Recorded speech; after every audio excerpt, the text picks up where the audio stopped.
Last year I almost felt like a pioneer. It was in Las Vegas and it was a strange place to have YearlyKos, and the hotel was sort of dilapidated. It was kind of funky last year. This year it's wonderful and I'm so thrilled and blessed to be here, but it's a little more what you might expect a convention to be.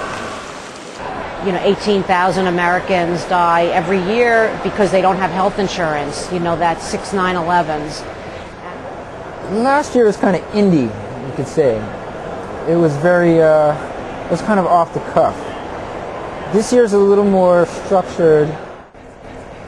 And I think one of the goals of the Netroots is to try to make average people more aware. They feel that they're moving the world of ideas.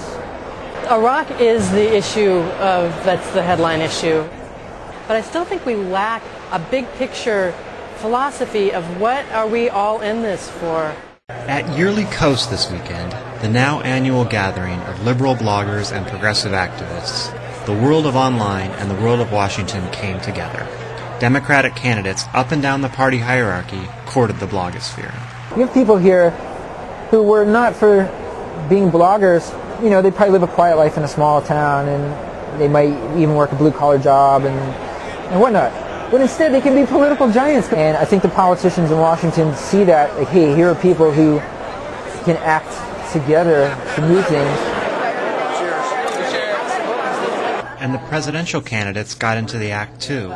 Let me start by saying something perhaps a little unexpected, and that is thank you. Thank you for caring so much and being so involved in helping us create a modern progressive movement in America. Thank the Lord there is a Daily Kos. But underneath, it's a more complicated relationship. They have to listen to, because we are, after all, representing the grassroots of progressive Democrats in the United States who, demand change. People in the blogosphere don't care who you are. John Kerry posts on YearlyKos, and I've seen John Conyers, I've seen Russ Feingold. If they say something or do something that people don't agree with, people are extremely vocal. They call BS. For example, Nancy Pelosi, when she posted on YearlyKos, she was getting slammed. Slammed. They really respect when they come back and do it. Like if Hillary Clinton came and actually spoke at the forum tonight, people are going to give her a hard time. She should be able to take it. They should all be able to take it. I think that she probably feels a little sensitive from this crowd. I think Hillary Clinton is very good on national security. As somebody who's probably more to the left, I also have angst about her position on the war and the voting. And I think it's very apparent that John Edwards is, I think, probably the favorite at this point of the Netroots. Certainly his health plan is the most developed. Why don't we start today reforming the Democratic Party by all of us committing no more from this day forward, not a dime from a Washington lobbyist.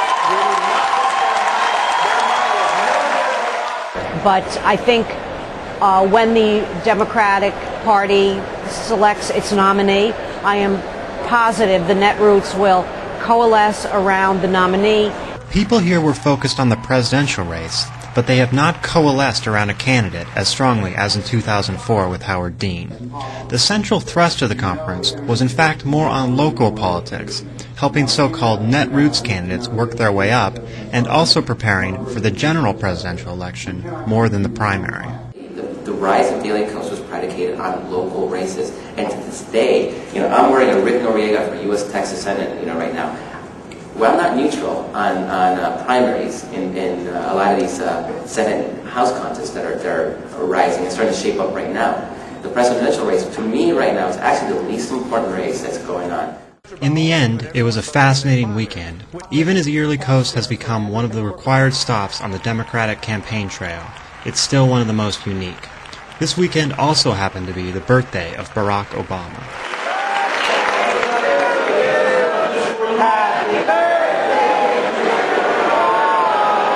It's a scene unlikely to be repeated at many other events.